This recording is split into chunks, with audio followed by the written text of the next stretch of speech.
Hello everybody. About the rattling noise.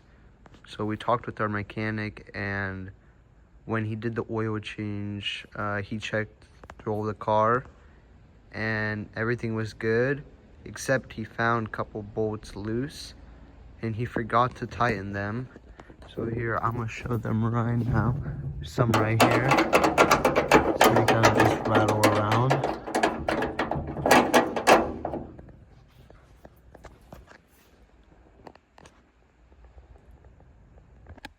I just tightened the bolts. There's no more noise.